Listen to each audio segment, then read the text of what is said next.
दीपक जी, जिस तरह से अभी आपने सुना कि बंगाल में ममता बनर्जी का तो सबने देखा है कि किस तरह उन्होंने बीजेपी को मात दी थी। अब उत्तर प्रदेश में आकर क्या वो बीजेपी को मात दे पाएंगी? क्योंकि वो एक, जैसा कहा शांतनु जी ने, कि एक पर्सनल उन्होंने एजेंडा भी ले लिया है मोदी के साथ, जिस तरह मोदी वर्सेस ममता चलता है। आवाज मेरी आ रही है नीता जी? जी बिल्कुल आ रही है।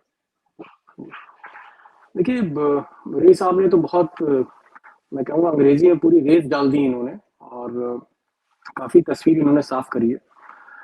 और इनकी बातों में कुछ बातें मैं जोड़ना चाहता हूँ, और वो ये कि देखिए, ये जो ममता बनर्जी का उत्तर प्रदेश आना 2022 में, दरअसल वो 2022 में जरूर रही हैं, लेकिन उनका जो निशाना है, उनका जो लक्ष्य है, वो 2024 है। और 2024 का जो समीकरण बनेगा, उसमें ममता बनर्जी को हम किसी भी गिनती में कम नहीं करके देख सकते। नंबर एक।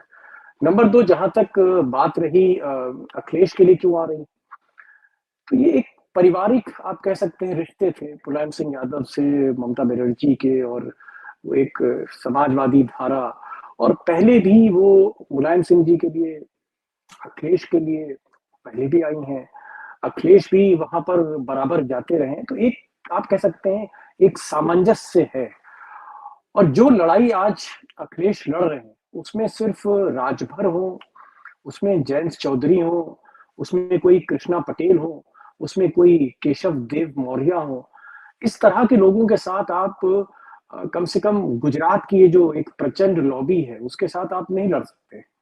आपको कुछ राष्ट्रीय स्तर पर, एक नेशनल लेवल पर आपको एक एक्सेस रखना पड़ेगा, अगर आपको इतनी बड़ी ताकत से और डबल इंजन की सरकार से लड़ना है। तो कम से कम एक इंजन आप आपको करना पड़ेगा। और ऐसे में ममता बनर्जी का पुश करना, या बीच बीच में मैंने देखा है शरद पवार ने भी अखिलेश के लिए सकारात्मक बातें करी। तो ये एक चीज है। तीसरी चीज, और भले ही कांग्रेस का ममता बनर्जी से जो भी रिश्ता हो आज की तारीख में, वैचारिक मतभेद तो नहीं हो सकते और ना ही मनभेद हो सकते हैं, लेकिन ये जरूर है कि जो निराशा कांग्रेस के भीतर, कांग्रेस के बड़े नेताओं को कांग्रेस के नेतृत्व से है, वैसी ही निराशा वो हमें ममता बनर्जी में भी दिखती है। और इसकी वजह से आपने देखा गोवा में क्या हुआ, लेकिन बाद में उन्होंने एक कदम पीछे भी लिया है।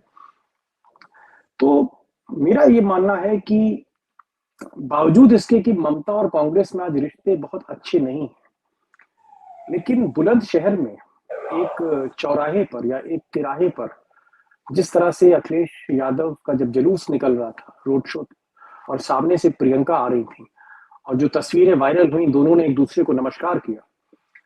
उसके बाद प्रियंका का इससे पहले ये कहना कि पोस्ट पोल अलायंस में हम हर सूरत से गठबंधन की मदद करेंगे। तो ये देखिए एक केमिस्ट्री है, और ये केमिस्ट्री मैं कहूंगा, चाहे वो ममता बनर्जी हो या कांग्रेस हो या शरद पवार हो, अखिलेश के इर्द गिर्द जो भी फोर्सेस, जो भी राजनीतिक ताकतें इर्द गिर्द हैं, ये घेराबंदी दरअसल मोदी और अमित शाह की ही है। और आज अगर आप देखें, चाहे आप सदन में जो बहस चल रही है पार्लियामेंट के बजट सत्र में, उसमें देखें, या आप सदन के बाहर देखें, संसद के बाहर देखें, एक घेराबंदी है। और विपक्ष को ऐसा लगता है कि अब वो समय धीरे धीरे आ रहा है। एक चीज और मैं कहना चाहूंगा कि उत्तर प्रदेश को सेमीफाइनल हम क्यों कह रहे हैं।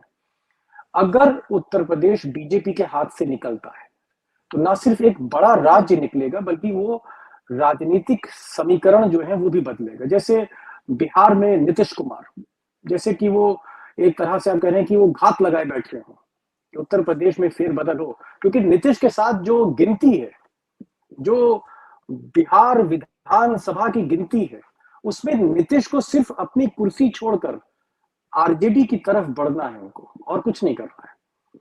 इसी तरह से आप हरियाणा में देखिए, हरियाणा में भूपेंद्र हुड्डा और उनके बेटे दीपेंद्र हुड्डा, उनकी जिस तरह से बातचीत हो रही है, और जिस तरह से दुष्यंत चौटाला की पार्टी, छोटी पार्टी है उसके अंदर जो एक तरह का एक उबाल आ रहा है, तो हरियाणा भी कुछ कहना चाहता है, बिहार भी कुछ कहना चाहता है, और ये जो समीकरण 2022 के बाद बनेंगे, मुझे लगता है कि फिर 2024 के लिए दिन बहुत कम रह जाएंगे, साल, सवा साल, 1.5 साल।